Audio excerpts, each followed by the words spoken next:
I never thought I'd write these words, in part because they won't change anything, and in part because I'm not sure I have the courage to admit that everything I once saw was real. But if I don't speak up, maybe someone else, as curious as I once was, will step through the same door and never return. The story began last summer. I lived alone in a small apartment in a suburb of Illinois, spending most of my time in front of a computer screen. As an IT guy, I worked and took on various freelance projects, so the internet was practically my entire life. But the surface internet, Facebook, YouTube, Reddit, had grown boring to me. I wanted something new, something my friends called the dark side, the deep web. At first, it felt like a joke. I downloaded Tor and learned how to access some forums and marketplaces. Most were just cheap scams, sites selling fake marijuana or even weapon markets that were obviously fraudulent. I told myself the deep web was just a flea market full of braggarts, not as terrifying as people made it out to be, until I found an unnamed link. It was in a dead thread with hundreds of comments from 2018 or earlier. The last comment was a jumbled string of characters, but someone had decoded it into an Onion URL.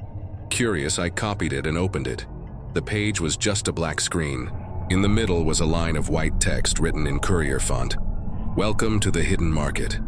If you don't find us, we find you." Just below, a small blinking enter button. I hesitated for a few seconds, then pressed it. Inside was a minimalist interface like an old eBay catalog. There were various categories: pharmaceuticals, weapons, services, experiences. But one category gave me goosebumps: people. My palms grew sweaty as I clicked on it. There were no photos, just a long list of short descriptions of people's ages and places of origin. Each line had a mysterious string of numbers next to it, like an ID. I thought it was just a sick game to scare people. But when I looked at the bottom of the page, there was another section. Live stream auctions. I wavered, but still clicked. The screen switched to a different, darker interface with a video window in the middle. It showed an empty room with faint yellow lighting. In the bottom corner, a line of text scrolled. Next auction begins in 02:17. I watched the countdown, my stomach twisting. I wanted to leave, but my hands were frozen. When the clock hit 0, the camera shook slightly and two men in black suits walked in. They dragged in another person, hands tied behind their back, head covered with a cloth bag. The person struggled, their muffled screams clear through the room's microphone. One of the men pulled the bag off their head. It was a girl. Her face was young, her eyes red and tear-streaked. The text below changed to, "Lot, AC91, female, approx. 19 years old. Starting bid, 5 Bitcoin. My heart pounded and sweat dripped onto my keyboard. I couldn't believe what I was watching. And then on the right side of the screen, the chat box began to fill with bids. The usernames were all garbled strings of characters, but they were bidding as calmly as if they were buying an old laptop. Suddenly, the girl screamed. It wasn't just a sound, it was a blade tearing through the speakers, shrill and raw, vibrating in the pit of my stomach. The cry cracked midway, splintering into a desperate wail that echoed like it came from a bottomless pit. My hands froze above the keyboard. Every muscle in my body went rigid as the scream drilled into my skull, stretching, warping, until it no longer sounded human. I could almost feel it pressing against my lungs, suffocating me, making it impossible to take a full breath. And then, just as suddenly as it began, the scream cut off. The silence that followed was somehow even worse. Then she stopped. Slowly, she looked up through the dim light. In that moment, her eyes appeared, hollow, soulless, like a deep, dark abyss that swallowed everything. I jumped up and quickly shut my laptop. My heart raced, my breath coming in short gasps. I sat motionless for hours, mumbling, "It's just a setup. It's just a hoax." But deep down, I knew it was real. I gave a bitter laugh, trying to calm myself. But that night, I couldn't sleep. A few days passed, and I barely dared to touch Tor again. But those images wouldn't leave me alone. The crying girl, her eyes seemingly glued to me. Worse yet, I started to dream about her. In my dreams, she was tied up in that faint yellow room, and I stood outside a glass pane, watching helplessly. Her mouth opened in a silent plea for help, but the sound was distorted, as if coming from underwater. I tried to bang on the glass to yell, but it all just echoed in my head. And then, when she looked up, her eyes were no longer filled with despair. They had become something accusing, as if she were blaming me. I woke up in the middle of the night, my shirt soaked with sweat. I don't remember the last time I had a full night's sleep. Every night I lie awake, my eyes fixed on the ceiling, waiting for the light bulb to flicker or for some sound to echo. I started drinking coffee until my hands shook. But it was better to tremble from caffeine than to close my eyes and see that girl in my dreams. Then, I started to notice strange things in my daily life. On my way to work, I saw a strange man standing in the parking lot staring intently. When I looked again, he was gone. In my mailbox, a blank piece of paper appeared. Nothing was written on it except a string of numbers. A91. I recognized it immediately. It was the ID of the girl from the auction. I tried to convince myself that someone was playing a prank. But how would they know I had been on that site? I hadn't told anyone, and I hadn't even saved the URL. I didn't dare to go out much, afraid that someone was watching me. I was obsessed with every shadow in the apartment, always feeling as if someone was standing just out of sight.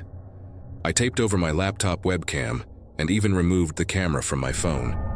But every time I woke up, I still felt watched. Late one night, as I was tidying up my room, the phone rang. A strange number, I answered. On the other end, there was silence for a few seconds. Only a soft breathing sound. I asked tremblingly, "Who is this?" No response. Just a few seconds later, the line went completely silent. The call ended and I didn't know who had called. A moment later, I found a strange message in my inbox. Inside was a video.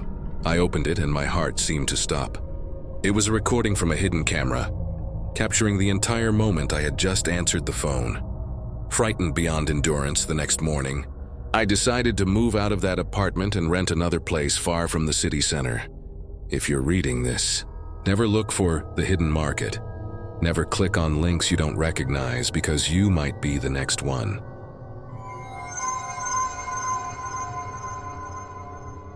My name is Julian. I make my living by dissecting books. Not literally, of course. I write reviews and lengthy critiques for a small but devoted online literary magazine. My job is to peel back the layers of prose, expose the skeleton of the plot, and appraise the beating or not heart of the characters. I pride myself on my brutal fairness, and it was that very brutality that lured a ghost out of the digital world and onto my doorstep. It all started with a self-published novel called The Echo of Glass. It was a mess of clumsy metaphors and trite inner monologues. I didn't hold back. My review, titled An Echo Not Worth Hearing, laid bare every flaw. A few hours after it was posted, the first comment appeared. It was from an account named critic77, the author of the book. At first, the comments were defensive. Then they became angry, and finally they devolved into personal, vicious attacks. He dug up my old reviews, twisted my words, and accused me of biases I didn't have. I argued briefly. Then, realizing the futility of it, I blocked Cretius77 and moved on with my work. I thought that was the end of it. I was wrong. The first hint of unease crept in on a Tuesday evening. I was in my study, a loft room that overlooked the quiet cul-de-sac where I lived. Around midnight, I looked up and noticed a car parked at the end of the street, its lights off. It wasn't unusual, but the car just stayed there, a silent shadow in the darkness. I watched it for almost an hour. The driver inside seemed to just sit, occasionally looking at their phone, and other times staring toward my house. I told myself I was being paranoid, that maybe it was just someone waiting for a friend. Then the car's engine started and it silently drove away. A few days later, a strange email appeared in my inbox. There was no subject, no content, just a single attachment. It was a photo of my house taken from across the street. The quality was terrible, but I could clearly make out the geranium planter on my windowsill. I deleted the email immediately, my heart pounding in my chest. Things really got bad the next week. A new account, Veritas22, left a comment on one of my old reviews. The tone, the word choice, the vitriol, it was unmistakably Cretius77. But this time, the comment was different. It ended with a single line, "Hope you enjoy French roast." It suits self-proclaimed elites. I froze. I don't wear a name tag at home. I never post photos of my personal life. The type of coffee I drink was a small, insignificant detail, something no one could know unless they had looked in my trash. A terrible sense of being watched washed over me. He wasn't just online anymore, he was here. That night I checked every lock and pulled all the curtains, but the feeling of safety was gone. My house, my sanctuary, now felt like a glass cage. Every creak of the floorboards, every gust of wind against the window made me jump. And then he came. It was a Friday night. The rain fell heavily, lashing against the window panes. Around 2 a.m., I was in the kitchen making a cup of tea when I heard it. It wasn't a knock or a bell. It was a gentle click from the back door, the sound of metal on metal. I held my breath, listening, then silence. I tried to convince myself it was just the storm. I crept through the dark hallway toward the living room, where the window overlooked the backyard. I peered through a gap in the curtain. At first, I saw nothing but raindrops dancing in the dim light from the porch lamp. Then I saw him. He was standing at the end of the walkway, almost hidden in the shadows, just standing there, eerily still. He wore a dark hoodie, the hood pulled tight, obscuring most of his face. He wasn't trying to get in, wasn't doing anything. He was just standing there in the rain, staring at the house. He was like a patient ghost. A cold panic seized me. I backed away from the window, my hands trembling as I reached for my phone. I considered calling the police, but what would I say? That there was a man standing in my yard? He hadn't done anything illegal. The next morning, I called a security company to install cameras. I thought their presence would deter him. A week passed without incident, and I began to hope I had scared him off. But then around 3 a.m., the camera alert sound woke me up. There was someone in the house. A feeling of absolute horror rose in my chest. He was no longer a digital stalker. He was a predator executing a plan. I had no choice but to call 911. I felt cornered, helpless. A few minutes later, I heard a very soft creak from downstairs, then a rustle. My body was rigid with fear. Slow, deliberate footsteps echoed from the lower floor. He wasn't in a hurry. He was wandering through my house, my private space, as if he belonged there. I heard him turn over a book on the coffee table, open the refrigerator, and close it again. This was no simple burglary. This was a personal invasion. He wanted to occupy my space, to defile it with his presence.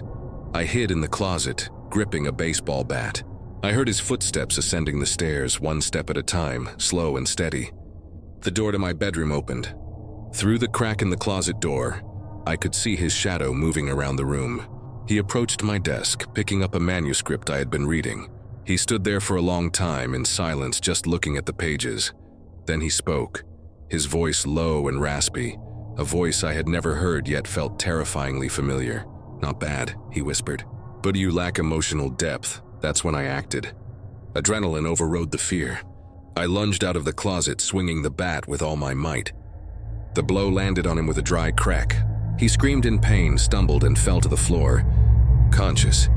He was tall and thin, his face haggard in the dim streetlight that filtered through the window. His eyes empty, a mix of surprise and resignation. My heart was still pounding, my hands shaking. The space around me was silent, except for the sound of rain outside. The police arrived quickly. They handcuffed him while he was still on the floor. His real name was Arthur Penhaligon. He was a retired English teacher who lived alone in a town 2 hours away. In his backpack, the police found a notebook. Inside were my daily routines meticulously documented. Notes on when I left the house, the groceries I bought, and even sketches of my house's layout. He had been stalking me for weeks. His plan, as far as the police could deduce, wasn't to physically harm me, at least not immediately. He wanted to confront me, to teach me a lesson about art and humility right in my own home. He had put on an act just so he could get close to the building, close to my life. He's been arrested now. A restraining order has been issued, but the sense of security I once had is gone forever. My home is no longer a sanctuary. It's a crime scene. Sometimes at night when I hear the floorboards creak, I still think about that night. And I realize that the most terrifying monsters aren't the ones that hide in the dark, but the ones that step out from the harsh glare of a computer screen, carrying virtual grudges into the real world.